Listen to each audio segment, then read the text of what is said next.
वंदे मातरम।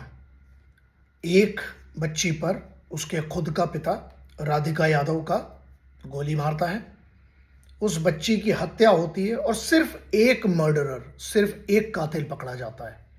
उन हजारों का क्या जो इस पूरे कांड के पीछे हैं, उनकी कोई चर्चा नहीं कर रहा। एक बच्ची जो टेनिस प्लेयर है, जो कोच है, अपने घर से 50 मीटर की दूरी पर एकेडमी चलाती है, मेहनत करती है। सिर्फ सवाल इतना सा है, उसके बाप को जिसने ताने मारे उसको तो जो सबसे कड़ी सजा है वो तो मिल ही जाएगी। अब वो कितना भी नाटक करे वो नहीं है। जो लाइसेंस पिस्टल से उसने किया है उसके लिए उसको सजा, लेकिन सिर्फ 2 या 3 मेरे जो सवाल हैं वो आप सबसे हैं।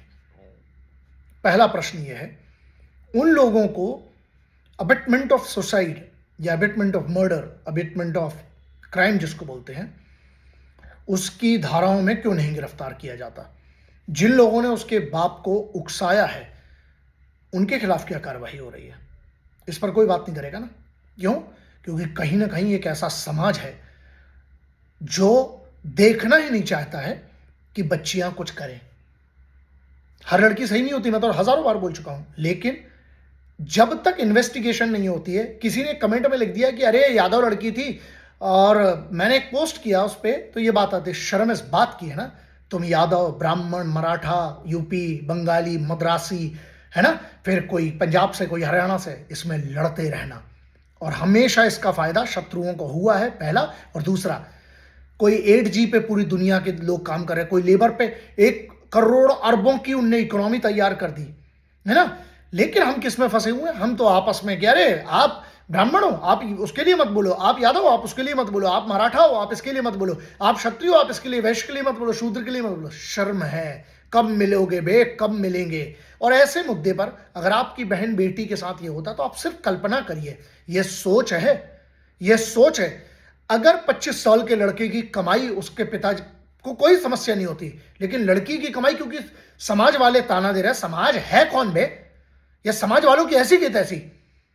बच्ची गई ना, उस एक परिवार की, उस बच्ची की जान गई, उस पर कोई चर्चा नहीं होगी। समाज है कौन है बे? समाज है।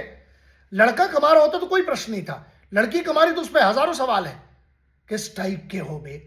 तो ये जो मानसिकता, उसको जो उकसाने वाले, उनको क्यों नहीं क्रिमिनल कॉन्स्पिरेसी का केस लगता है, और उन पर क्यों नहीं आजीवन कारावास से कम सजा तो होना ही नहीं चाहिए इस प्रकार के क्राइम पे।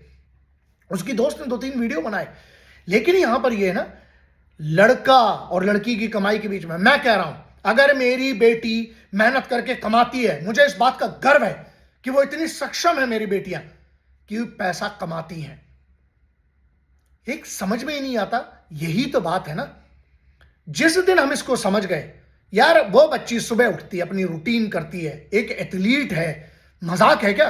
इंटरनेशनल लेवल की एक खिलाड़ी, मेहनत करती है, अपनी खुद की दम पर वो एक एकेडमी खड़ी करती है, और उसके बाप को ताना देने वाले ये जो लोग हैं, इन पर क्यों नहीं पूरा का पूरा केस बनता है? मैं कह रहा हूं कि गुरुग्राम पूरी की पूरी ये पुलिस की जिम्मेदारी है, इसको थॉरो इन्वेस्टिगेट करें, और एक कातिल को मत पकड़िए साहब, इसके पीछे हजारों लाखों कातिल हैं जो बोलकर हट गए। अगर उन पर आज कार्रवाई नहीं होती ना, पता नहीं फिर किस समाज की हम परिकल्पना कर रहे हैं, और किस समाज के लिए 7,20,000 से ज्यादा क्रांतिकारियों ने अपनी जान दी थी।